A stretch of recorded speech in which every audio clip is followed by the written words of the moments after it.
Evangelho de João, conforme a nossa série, no capítulo 4.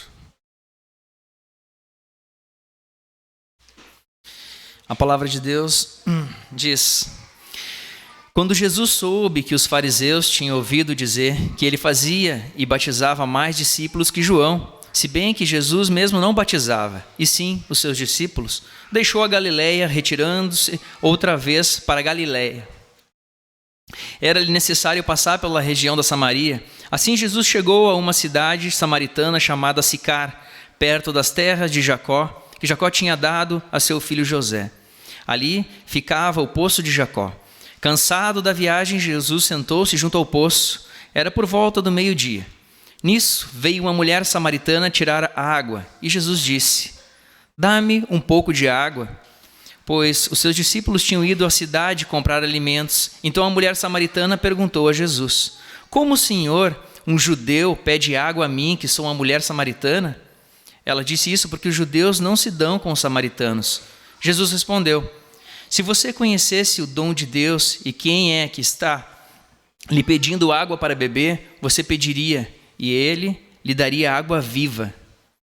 Ao que a mulher respondeu: O Senhor não tem balde e o poço é fundo. De onde vai conseguir essa água viva? Por acaso o Senhor é maior que Jacó, o nosso pai, que nos deu o poço, do qual ele mesmo bebeu, assim como seus filhos e o seu gado? E Jesus respondeu: Quem beber dessa água voltará a ter sede, mas aquele que beber da água que eu lhe der nunca mais terá sede. Pelo contrário, a água que eu lhe der terá nele uma fonte a jorrar para a vida eterna.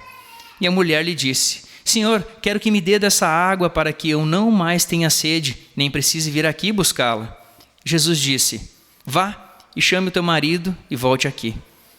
Ao que a mulher respondeu: Não tenho marido. Então Jesus disse: Você tem razão ao dizer que não tem marido, porque já teve 5. E esse que agora tem não é seu marido. E o que disse é verdade.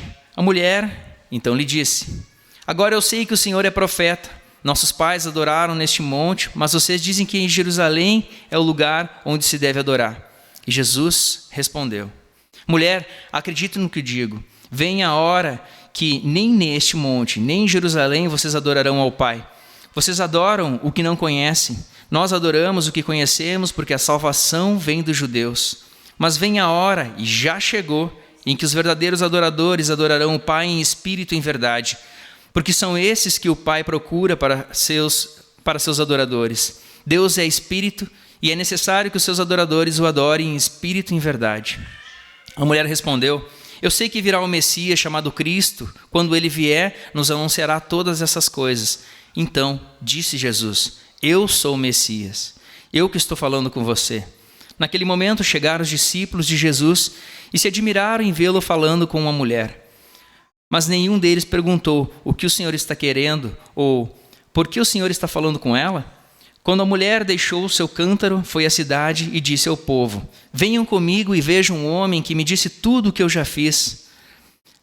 Não seria ele, acaso, o Cristo? Então saíram da cidade e foram até onde Jesus estava. Enquanto isso, os discípulos pediam a Jesus, dizendo: Mestre, coma. Mas ele disse: Tenho para comer uma coisa que vocês não conhecem. Então os discípulos começaram a dizer entre si: Será que alguém trouxe algo para ele comer? E Jesus respondeu: A minha comida consiste em fazer a vontade daquele que me enviou e realizar a sua obra. Vocês não dizem que ainda faltam 4 meses para a colheita? Eu, porém, lhes digo: levantem os olhos e vejam os campos, pois estão maduros para a colheita. Quem colhe recebe desde já a recompensa e ajunta o seu fruto para a vida eterna, para que se alegrem ao mesmo tempo o que semeia e o que colhe. Pois, no caso, é verdadeiro ditado: um é o que semeia e outro é o que colhe. Eu vos enviei a colher o que vocês não semearam. Outros trabalharam e vocês aproveitaram o trabalho deles. Muitos samaritanos naquela cidade creram em Jesus por causa do testemunho da mulher que tinha dito: Ele me disse tudo o que eu já fiz. Quando, pois, os samaritanos foram até Jesus, pediram-lhe que permanecesse com eles, e Jesus ficou ali 2 dias. Muitos outros creram nele por causa da palavra de Jesus e diziam à mulher: Agora, não é mais por causa do que você falou que nós cremos, mas porque nós mesmos ouvimos e sabemos que este é verdadeiramente o Salvador do mundo. Amém, irmãos? Podem assentar. Bom, uma coisa é fato aqui, o texto é um tanto longo, a gente tem pegado trechos um tanto extensos, e com isso, infelizmente, algumas pérolas vão ficar pelo caminho, né? Se nos detêssemos, dividíssemos mais o texto, daria mais sermões aqui, né? Mais pregações.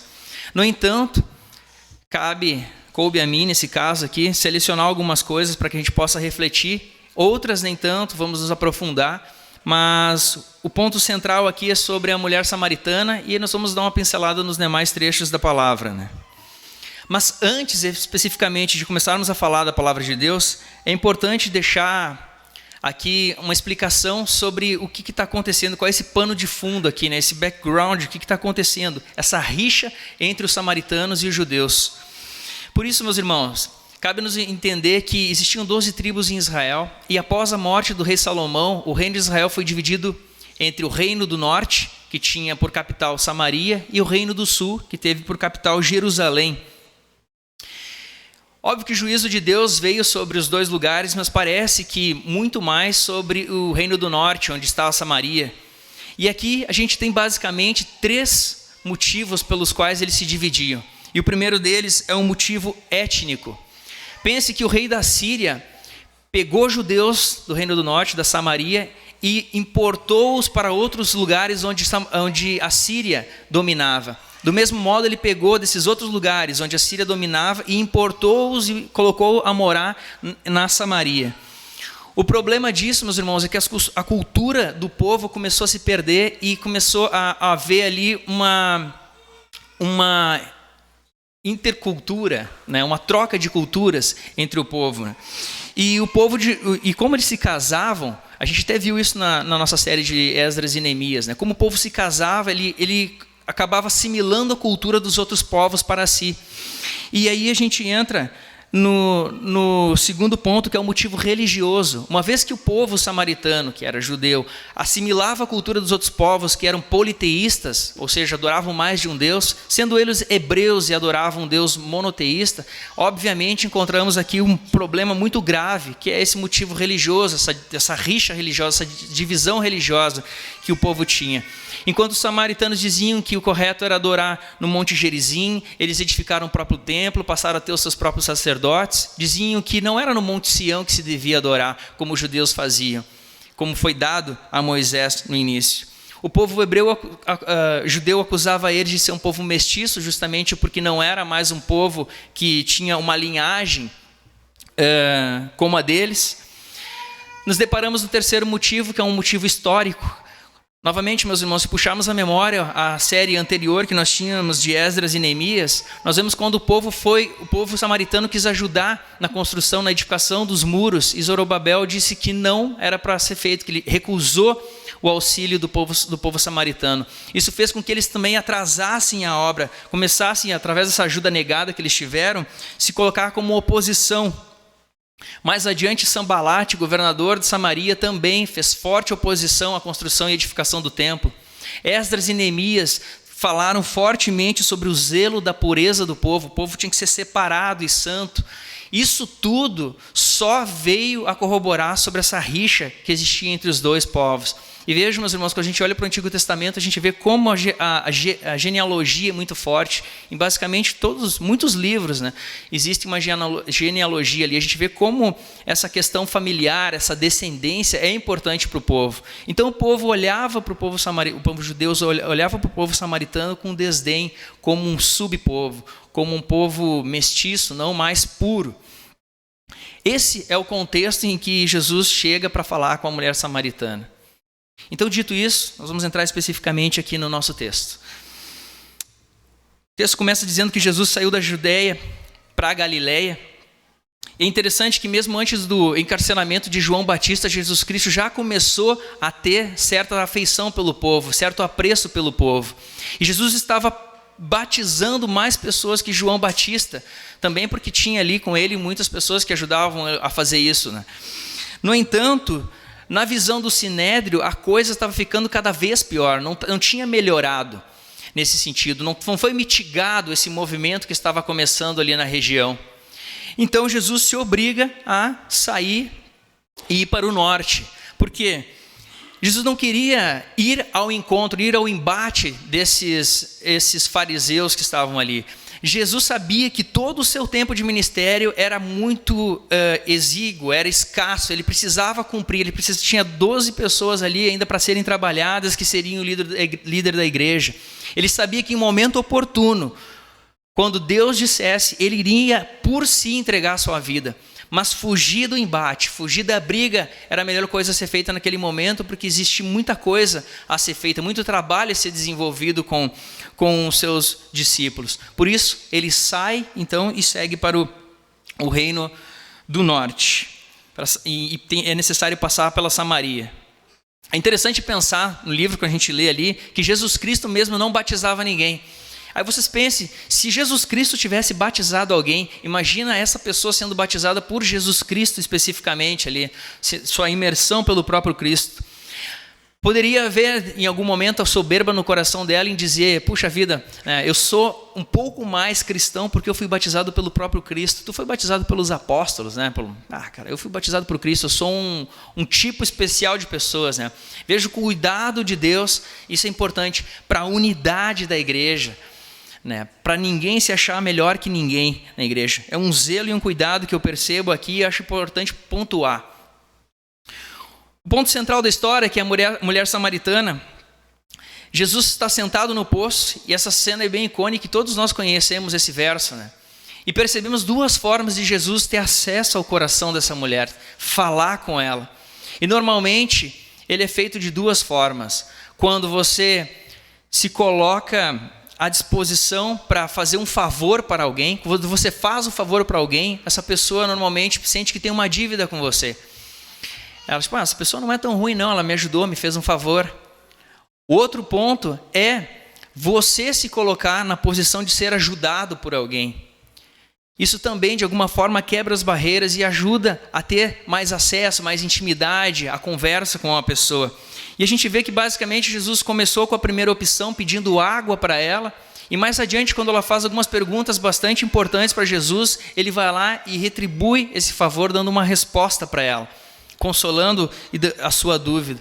E por aqui, sendo bem prático, a gente já tem uma aplicação interessante sobre como devemos nos portar lá fora, né, no contexto social das nossas vidas, né, e não sermos pessoas não intencionais, que não tenham essa preocupação de ter acesso ao coração das pessoas, né, mas que possamos ter a sabedoria de, em algum momento, fazer como Jesus, pedirmos um favor, buscarmos uma amizade, um relacionamento, ou então deixarmos que as pessoas nos ajudem e elas vejam que a gente não é tão autônomo ou soberbo, e aí a gente conseguir desenvolver algum tipo de diálogo com essas pessoas. Foi o método como Jesus usou aqui em sua sabedoria.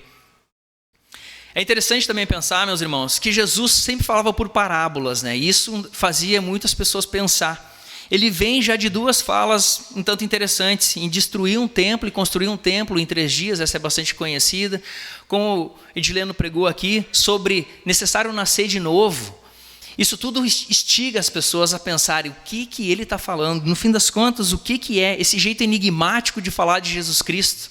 A gente se depara aqui com um enigma também, sobre essa tal água da vida. E a mulher ouve isso e ela fica pensando, mas o que isso quer dizer?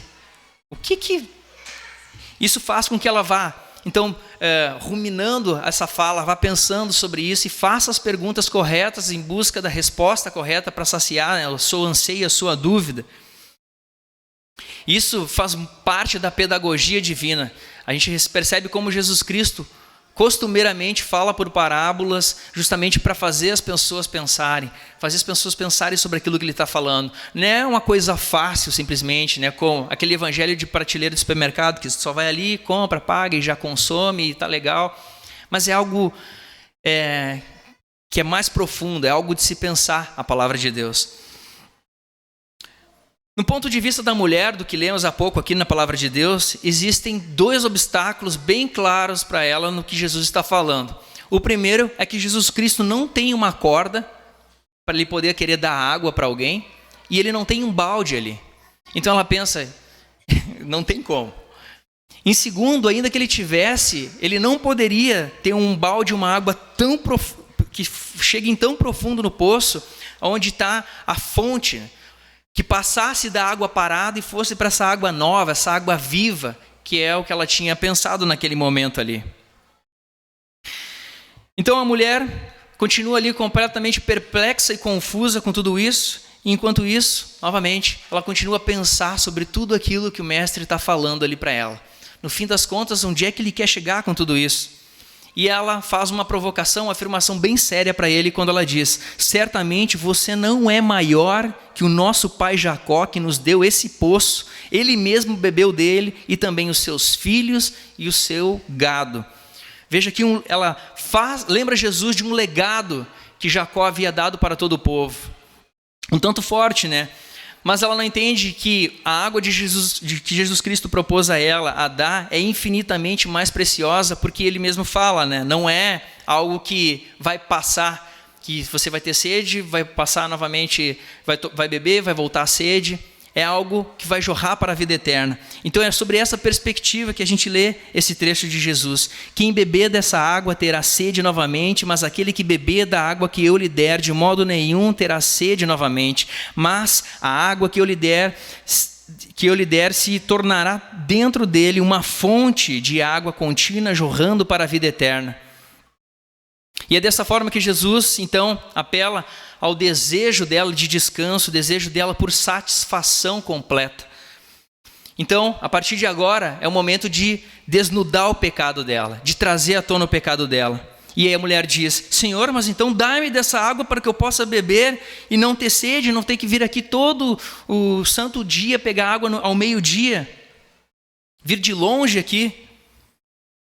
Percebam que a percepção de pecado dela, a percepção de culpa dela ainda não está totalmente desperta. E é isso que Jesus está tentando fazer o tempo inteiro, trazer à tona essa consciência de pecado dela, das atitudes, da vida imoral que ela tinha.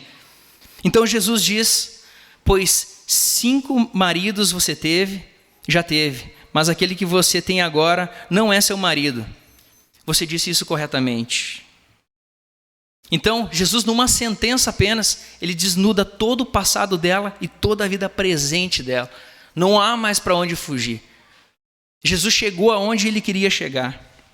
E aqui a gente percebe o Cristo, o próprio Deus, com um atributo que não é transferido a cada um de nós. Um atributo exclusivo de Deus, a sua onisciência. O próprio Cristo ali sabe, ele enxerga no âmago do coração dela, ele sabe o que está acontecendo. Ele precisa trazer isso à tona para que eles possam falar daquilo que realmente importa. O assunto não é sobre poço, não é sobre balde, ou sobre beber água especificamente, ou sobre história. É sobre uma vida de pecado, uma vida de imoralidade, e como ele que está ali pode reconciliar essa pessoa com Deus. Pense na vida dessa mulher: descontentamento, sentimento de vazio, desejo de ser amada, de ser valorizada. O que fazia essa mulher desesperadamente correndo atrás de relacionamentos e relacionamentos e relacionamentos? Estava com um homem casado. De repente ela via um casal e dizia: puxa, aquela mulher é tão feliz com aquele cara, eu quero aquele cara para mim. Mas no fim das contas, o que ela quer de verdade? No cristianismo puro e simples, C.S. Lewis tem uma frase que é bastante conhecida dos irmãos, e cabe lembrar aqui, se encaixa. Ele diz: eu descobri em mim mesmo desejos nos quais nada nessa terra pode satisfazer. A única explicação lógica é que eu fui feito para um outro mundo. Essa insatisfação dessa mulher faz com que ela desague em uma vida, como falei anteriormente, imoral e pecaminosa. É bem possível, meus irmãos, e a gente vê como ela questiona Jesus Cristo, ela tem conhecimento teológico, né, de onde se deve adorar, o que é discutido ali. É bem possível que ela saiba e tenha consciência de que existe um Deus. E talvez se perguntasse para ela se tu acredita em Deus, ela dizia: eu acredito em Deus. No entanto, saber que tu acredita em Deus não tinha reflexo nenhum na sua vida prática, na sua vida comum. Acreditar em Deus ou não acreditar em Deus, tanto faz. É como a gente olha no último censo do IBGE, se não me engano é de 2002, que tu vê que 85% da população brasileira é cristã. Não, para lá, 85% da população brasileira. Cara, isso não, tem que ter um reflexo na vida lá fora, no mundo, na nossa sociedade. É impossível que a gente possa ver que 85% da população do país se diz cristã. E tu pergunta para a pessoa, tu acredita em Deus? Provavelmente ela diz, não, acredito em Deus. Só que isso não tem prática nenhuma na sua vida, não deságua na sua vida. Tanto faz acreditar em Deus, parece que é só uma força, um desconhecimento sobre alguma coisa que acontece em algum lugar, e tem umas pessoas que até vão na igreja, parece que isso faz sentido mesmo, né? Eu também, de vez em quando eu vou na igreja, de vez em quando eu vou lá e tomo um passe, de vez em quando eu vou lá e vejo umas cartinhas também, e fica nessa vida, nessa espiritualidade vazia e sem objetivo algum. Eu pergunto para os irmãos aqui, quem aqui tem sede? Quem aqui ainda tem sede? Meus irmãos, é muito triste ver pessoas que quando vem, pregador fulano de tal, em tal lugar, vamos lá assistir. Não, tem o culto do avivamento em tal lugar, vamos lá assistir. Não, na igreja tal tem o corredor de salto, vai lá, tu vai alcançar. Vamos lá então. Não, tem o lenço ungido, tem o currículo energizado, tem o pregador que faz cura, tem outro pregador que é profeta, tem o músico tal em tal lugar, vamos todos para lá, vamos todos atrás disso, vamos todos buscar uma benção. Vejam a falta de compreensão até mesmo do culto, né, irmãos? Porque se viemos aqui nessa manhã, viemos cultuar a Deus, prestar reverência a Deus, adorar a Deus, cultuá-lo pelo que Ele fez por nós, porque Ele está fazendo por nós, o que pela fé Ele fará por nós também. A compreensão de culto da maioria das pessoas, talvez esses 85% da população, é totalmente fora daquilo que Deus prescreve para cada um de nós. São pessoas sedentas que parece que essa água viva ainda não as alcançou. Elas parecem não ter essa água viva. São pessoas mortas de sede, espiritualmente apáticas, secas. No entanto, meus irmãos, nós encontramos satisfação em Jesus Cristo. E nossos corações muitas vezes transbordam de alegria, por isso que nossa boca se enche de louvor, é por isso que nós temos desejo de falar de Jesus Cristo, ensinar Jesus Cristo para as pessoas. É por isso que Ele opera em nós o querer de estar aqui nessa manhã, para louvá-lo, para aprender mais dEle, para olhar para o nosso irmão e dar força para ele continuar nessa caminhada, para ajudarmos uns aos outros como comunidade aqui também. É um tanto diferente, né? A vida comunitária desse tipo de evangelho que não corresponde com o que a gente vê nas Escrituras. Portanto, meus irmãos, nós não esperamos satisfação nas amizades, porque nós sabemos que o nosso grande amigo, nosso companheiro é Jesus Cristo. Nós não esperamos satisfação perfeita no nosso cônjuge, como uma parceria perfeita, porque nós sabemos que Jesus Cristo é o amado da nossa alma. Nós não colocamos toda a nossa satisfação e confiança no dinheiro, porque nós sabemos que sem dinheiro ou com dinheiro, tudo podemos naquele que nos fortalece. Nós não nos distraímos com qualquer entretenimento, com qualquer porcaria. Não ouvimos qualquer porcaria, não vemos qualquer porcaria. O povo de Deus é chato para consumir conteúdo porque a nossa mente foi transformada e renovada, a nossa compreensão do Evangelho. E é nesse sentido que realmente Jesus Cristo deve ser tudo em todos. Então que de fato Ele seja tudo em todos. E que para cada coisa dessas que eu falei agora, nós possamos dar o seu devido valor, amá-las como elas devem ser amadas. Se filho como filho, se esposa como esposa, se trabalho como trabalho. Tem um trecho de Paulo em 1 Coríntios 6,12 que ele fala: tudo me é permitido, mas não deixarei que nada me domine. Então, a mulher, após essa provocação bem forte da parte de Jesus Cristo sobre os seus amores, sobre os seus anseios, ela diz: nossos pais adoram neste monte, mas vocês dizem que é em Jerusalém, que é o lugar onde se deve adorar. D.A. Carson, ele fala: é mais fácil falar de teologia que tratar com uma verdade pessoalmente angustiante.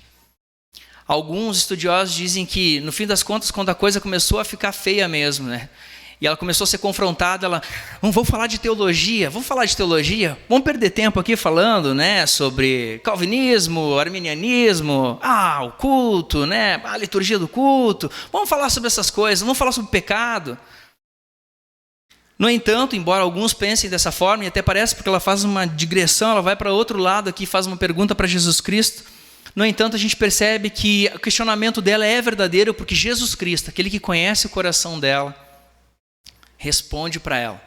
Ele se preocupa em dar uma boa resposta sobre esse anseio dela. A gente descobre então que a verdadeira adoração é em espírito e em verdade. E está prescrita na palavra de Deus. Porque Deus é espírito. É por isso que adorar imagens é algo abominável para o Senhor. Adoração através de imagens. Deus é invisível, é intangível, Deus é divino. Isso é a oposição do que é o ser humano. E é por isso que, por exemplo, a gente pode ter desenhos aqui que nos remetem a algo para além de nós. Nós somos iconoclastas no melhor sentido da palavra, né? A gente não crê que, de fato, o corpo e o sangue de Jesus está naquele adesivo colado naquela janela. E que o cordeiro não está ali. Ninguém se ajoelha diante dessas imagens, e a gente sabe que essa cruz aqui, no fim das contas, não é a cruz que Jesus Cristo foi crucificado. Mas todas essas coisas nos fazem pensar sobre algo para além de nós. E tem até versículos ali embaixo de cada uma delas. Vocês já pararam para dar uma olhada no que está escrito ali nesses versículos? Isso é algo que nos lembra, nos remete a coisas novamente transcendentes e maiores que nós. Só que nós temos essa compreensão, nós temos esse aprendizado. E sabemos que Deus não está especificamente nessas coisas. Meus irmãos, o pragmatismo religioso, aquilo que funciona ou deixa de funcionar, tem substituído em muitas igrejas a verdade divina. As igrejas têm pensado muito mais sobre aquilo que efetivamente funciona e traz pessoas para dentro da igreja, mais do que é necessário ser dito. É por isso que em muitos lugares as pessoas ficam se retorcendo dentro das cadeiras quando tem 15 minutos de palavra, elas não aguentam mais. E é por isso que 2 horas de louvor é a melhor coisa a fazer. Não é à toa, meus irmãos, que videogame, cinema, música são os 3 maiores ramos de entretenimento do mundo. A música está entre eles. Porque música é algo muito bom, uma música bem tocada, uma música bem executada, é bom de se ouvir. Mas o que a gente costumeiramente vê são canções que falam sobre a sua experiência, o que você deve fazer ou deixar de fazer, como você é vencedor, como você é uma pessoa muito especial. Enquanto, novamente, nós lemos na palavra, e isso quer dizer em verdade. Em verdade é de acordo com as Escrituras, porque a palavra de Deus é a verdade. E isso deve ter no louvor. E graças a Deus aqui, meus irmãos, pela Igreja do Botânico, é uma cultura que se estabeleceu aqui já ao longo dos anos, né? O irmão Dileno mesmo, a irmã Rosane, a gente sempre fala sobre isso, se preocupa com isso, em pensar em músicas, não que estão tocando, não que estão nos top 5 do gospel no Spotify, mas canções que realmente falam o que as Escrituras falam, porque Deus quer ser adorado em espírito e em verdade. A gente não está simplesmente aqui tocando tamborins, tambores aqui, ou tocando em cordas, são canções espirituais para Deus, porque novamente Deus é espírito. É interessante, né, meus irmãos, pensar 2014, talvez ali, estava acontecendo algo muito excepcional no nosso país. Intervalo da Rede Globo. Remove a minha pedra, ressuscita os meus sonhos, Cedilane Barros, Regis Danese, eu lembro da época. E o slogan muito verdadeiro da Som Livre, né? Você adora, Som Livre toca. E as pessoas dizem, está havendo um grande avivamento no Brasil através do louvor. Festival Promessas, quem não lembra do Festival Promessas na Rede Globo? Cara, não, Brasil, agora sim, Festival Promessas. Era interessante, né, porque a indústria fonográfica estava respirando por aparelhos ali. E como o crente não pode comprar CD pirata, porque pirataria é pecado, é roubo, o povo de Deus, comprado pelo sangue do Cordeiro, visto como um nicho de mercado. Isso é um nicho, aqui esse dia, os povos que dá dinheiro, eles compram o CD. Pergunto aqui de vocês, qual de vocês tem CD pirata em casa? Provavelmente nenhum. Se tiver, é porque o próprio cantor da noite, do congresso, vendia o seu CD ali meio fuleiro, assim. Mas veja que interessante, né? Esse avivamento que estava acontecendo no nosso país, com o advento do streaming, em especial do Spotify, que revolucionou a indústria fonográfica, acabou. Ninguém mais vê. Agora, a forma de consumir música é diferente. Agora a gente entra aqui, dá o play, simplesmente toca a música que eu quiser. E é onde foi parar todo aquele avivamento que as pessoas comentavam, né? Não é mais naquela mega igreja com o som Master Blaster top que os caras estão ali. Não é mais aquele músico específico que ele é muito bom e Deus deu sim talento para ele. Não necessariamente está numa cruzada evangelística no Mineirão lotado, mas Deus está lá também para aqueles que estão adorando em espírito e em verdade, assim como está lá na Vila Pelizaro, lá em Restinga Seca, uma vila pequenininha, onde tem uma Assembleia de Deus que cabe em 20 pessoas e só tem uma gaita. Lá Deus também está. Como cantamos aqui, Deus está em todo lugar. É o Deus onipresente. Seguindo na nossa história, Jesus fala: minha comida consiste em fazer a vontade de Deus. A interpretação para se dar sobre isso, meus irmãos, é que a coisa mais basilar, o desejo mais comum, inicial de todos nós, é por comida e por bebida. Lembre-se que os discípulos tinham ido a Siquém comprar comida e Jesus nos solta essa frase, né? A minha comida consiste em fazer a vontade de Deus. Antes de mais nada, antes de se preocupar em comer, antes de se preocupar em beber, a minha vontade é fazer a vontade do Pai. Isso é a coisa mais basilar que eu faço. Isso, antes de mais nada, é minha preocupação. Antes das minhas necessidades fisiológicas, como alimentação, a minha vontade é fazer a vontade de Deus. Depois ele fala: eu vos lhe enviei para ceifar o que não trabalhaste. E quando eu vi isso aqui, fiquei pensando sobre como cada um de nós aqui, meus irmãos, talvez com exceção do irmão Marçal, chegamos numa igreja que um dia foi plantada com oração, com trabalho, sementes foram jogadas. Nós chegamos aqui, já estavam as cadeirinhas pretas bonitinhas, já estava tudo aqui, as luzes. O trabalho de irmãos durante anos e anos e anos e anos aqui no Jardim Botânico, nessa congregação sendo feita, e nós chegamos aqui e usufruímos simplesmente disso. Até parece uma coisa mágica, né? Simplesmente tem uma igreja e ela está lá, tem liturgia, tem exposição da palavra, tem o louvor, estão os irmãos lá. E por óbvio nós não sabemos, nós sabemos que não foi assim, né? No início, o irmão Jorge até contava, não tinha música, ele tinha que se virar de qualquer jeito. Se olharem as fotos antigas da igreja como ela era, precisava realmente de uma reforma interna, né? Então, meus irmãos, isso tudo nos faz pensar sobre, ok, estamos aqui, estamos no Jardim Botânico agora, estamos usufruindo do trabalho. Não, nós precisamos colher hoje do que foi plantado no passado por esses irmãos. Evangelizarmos, pregarmos a palavra, ensinarmos uns aos outros, edificarmos, exortarmos e consolarmos uns aos outros, como igreja nesse lugar, fortalecermos a nossa unidade quanto corpo de Cristo, mas também pensar sobre o trabalho que estamos fazendo aqui e que no futuro outros se aproveitarão no bom sentido do trabalho que a gente fez e colherão frutos disso.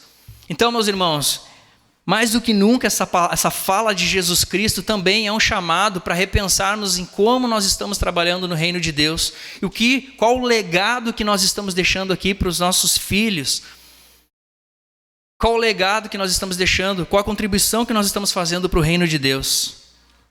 É algo a se pensar e talvez a gente desdobrar isso melhor nos nossos PGs na semana. Por último, meus irmãos, falamos aqui de conversão. O testemunho da mulher faz com que ela chame a atenção de muitas pessoas. Ela sai de onde está Jesus Cristo, é desnudado dos seus olhos, as escamas caem e ela vê ali o próprio Messias na sua frente. Ela precisa falar isso para alguém. Eu não posso descobrir o que eu descobri e ficar na minha. Eu preciso contar isso para alguém, eu preciso jogar isso para fora. Eu vou lá para a cidade, vou falar para as pessoas. E as pessoas sabem quem ela é. Tanto é que ela mesma fugia da vergonha de ser uma mulher adúltera. Ia ao meio-dia, quando costumeiramente as mulheres iam pegar água na parte da manhã e no fim da tarde. Ela ia ao meio-dia, no horário mais quente. Era uma pessoa renegada da sociedade, uma pecadora, uma impura. Use os termos que vocês quiserem. Mas parece que Jesus tem uma atenção especial com essas pessoas, né, que são vistas e a gente torce o nariz, né? Então ela vai lá, fala para as pessoas o testemunho e todos eles vão lá ouvir. Cara, quem é essa pessoa que está falando? Quem é esse que diz que é o Messias, em que todos nós sabemos que viria um dia? Mas é importante pensar, quando a gente olha para o texto, que embora o testemunho chame muito a atenção, eles passaram a crer porque ouviram a palavra de Jesus Cristo. Muitas vezes, meus irmãos, nas igrejas, a gente não tem o que falar quando a gente ouve sobre milagres, sobre testemunhos, né? Porque fulano de tal estava doente, estava entre a vida e a morte, né? E foi curado. E a gente olha para a igreja e pensa, puxa vida, mas olha só o que eles fazem com o evangelho de Jesus Cristo, olha o que eles fazem. Olha como distorcem, olha como são gananciosos, estão roubando as pessoas através dos dízimos e as ofertas, fazendo coisas terríveis que eu não consigo ver compatibilidade com as Escrituras. E ainda assim Deus vai lá e opera. Por graça e misericórdia, Deus vai lá e opera. Isso nos faz pensar, né, irmãos? Porque testemunho, muitas vezes, a gente só se cala, não há o que fazer. Deus foi bom e misericordioso. No entanto, quando a gente pensa sobre a rotatividade dessas pessoas que não estão interessadas em crescer em graça e conhecimento, não estão interessadas na comunidade, estão interessadas apenas em receber. É como a sanguessuga que diz, dá, eu só quero, eu quero coisas para mim. Elas não param, porque elas não estão firmadas na rocha, no evangelho de Jesus Cristo. Foi porque ouviram a palavra de Deus que eles creram. Amém? E talvez alguns de nós aqui possam estar se sentindo nessa manhã um tanto contrariados por serem pessoas inquietas. Mas eu vejo que passividade, né, não tem muito a ver com vida com Deus, né, com ser cristão. Eu não estou dizendo aqui, meus irmãos, e não me interpretem mal, porque nós temos a água da vida, estamos satisfeitos que nós devemos cruzar os nossos braços. Quando a gente olha para Eclesiastes 3, do 1 ao 13, mas lá no final a palavra nos fala, né, aquele anseio pela eternidade que o Senhor colocou em nossos corações. Sabe, meus irmãos, ainda há muito a aprender de Deus. Deus é insondável, como nós cantamos aqui. Ainda há muito a conhecer de Deus, ainda há muito a descobrir sobre os seus caminhos, sobre os seus propósitos na nossa vida. Se Deus é o objeto do nosso amor, eu quero conhecer o meu amado. Eu, quando conheci a Vanessa, disse, que guria bonita, eu quero saber o que ela gosta de comer, eu gosto de saber que filme que ela gosta de ver, que tipo de música que ela gosta, quais são os hobbies dela, onde é que ela quer viajar. Eu quero conhecer ela, eu quero saber mais, eu quero conhecer a família dela, o círculo de amizade dela, porque eu amo, eu quero conhecer. Se de fato amamos Deus, e essa analogia é muito válida, nós temos que querer conhecer, desejar o Senhor também. Então, sim, estamos satisfeitos dessa água. Por isso que nós não corremos atrás de outros deuses, de outras religiões. Não corremos freneticamente, querendo toda hora ter uma nova experiência espiritual miraculosa em nossas vidas, que o mar se abra todo dia na nossa frente. No entanto, meus irmãos, nós continuamos numa corrida ainda no reino de Deus. Nós não devemos cruzar os nossos braços. Tem um trecho de uma música, de uma banda que gosto, que chama U2, que provavelmente vocês conhecem. O nome da música é Still Haven't Found What I'm Looking For. E a tradução diz assim, um trecho dela. Mas eu ainda não encontrei o que eu estou procurando. Eu acredito na vinda do reino. Então todas as cores juntas serão apenas uma. Mas sim, eu ainda estou correndo. Você quebrou os elos, soltou as correntes, você carregou a cruz e toda a minha vergonha. Você sabe que eu acredito nisso, mas eu ainda não encontrei o que eu estou procurando. E aqui ele fala dessa insatisfação dele, essa insatisfação, essa incomodação que nós devemos ter. Novamente, não por deuses, não na busca por deuses, porque nós estamos saciados já do Senhor, mas uma busca por mais de Deus, no sentido de sabermos mais do Senhor, conhecermos o Senhor, e também não para nós mesmos, mas para serviço isso, para a ajuda dos nossos irmãos. Meus irmãos, nosso estado de completude, de plenitude, só virá quando não mais vermos por espelho, não mais vermos obscuramente, mas vermos o nosso amado face a face, e aí sim, nossa alma vai repousar no Senhor, vai descansar em Deus. Estamos saciados de Deus e não há mais espaço para bebermos de nenhuma outra fonte. Amém? Como aplicação final, e talvez aqui eu quis só fazer uma apenas e resumir essa palavra, eu gostaria de falar sobre essa reconciliação. Percebam, meus irmãos, que Jesus Cristo se esforçou pela unidade do povo. A mulher samaritana reconheceu seus pecados e ele a reconciliou para com Deus. Na parábola do bom samaritano, Jesus usa um samaritano como exemplo para falar para o povo judeu. Na história dos 10 leprosos, o único que voltou era um samaritano. Tiago e João, após serem hostilizados naquele vilarejo samaritano, Jesus os repreendeu porque eles queriam destruir o vilarejo, pela forma que eles foram recebidos lá. Em Atos 1:8, após a ressurreição de Jesus Cristo, nós lemos: serei minhas testemunhas tanto em Jerusalém como em toda a Judeia, Samaria e até os confins da terra. A preocupação de Jesus Cristo não é sobre esquerda e direita, não é sobre Inter e Grêmio, não é sobre nenhuma outra pauta do mundo que nos divide, nos segrega, facciona a igreja, não é sobre teologia, sobre Calvino, Armínio, Molinismo, que seja. Jesus está preocupado com a unidade do povo, com o perdão, com o reconhecimento da nossa miséria, do nosso pecado, do quanto nós somos, no fim das contas, pessoinhas bem difíceis de lidar. Uma expressão que eu ouvi do irmão Israel e nunca mais esqueci. Eu acho que ele até cunhou essa expressão depois de andar comigo. Assim, ele dizia, todo mundo de perto é mais feio. E, cara, é verdade, isso me fez pensar muito, assim, é verdade. Quando a gente começa a conhecer as pessoas, a gente pois é, né, irmão? Mas é uma lição interessante, né, que aprendi com ele e acho que vale para todos nós aqui. Meus irmãos, que fique isso, um Deus preocupado com o pecador.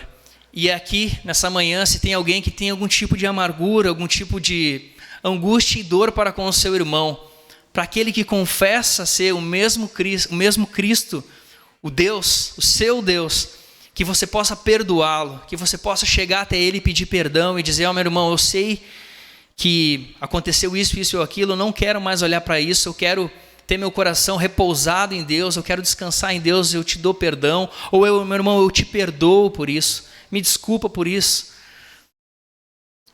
Reflita sobre isso, se de alguma forma você traz consigo algum tipo de rixa, de dívida.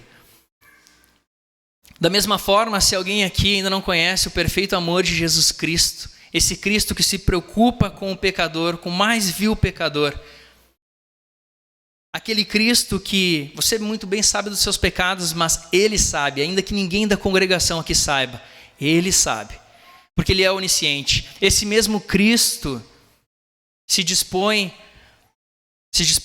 numa cruz para morrer por você e para te trazer reconciliação com Deus, para te dar satisfação plena, para que os ídolos todos sejam quebrados e Ele seja o único amado da sua alma, e para que a partir disso você coloque todas as coisas da vida no lugar. Eu amo o meu trabalho, mas ele é o meu trabalho. Ele me dá metas, ele me diz o que fazer, mas o Senhor é meu Senhor. E assim para todas as demais coisas, meus irmãos. Que sejamos livres no Senhor pelo que Ele fez por cada um de nós, pelo seu amor infindável na cruz, por cada um de nós.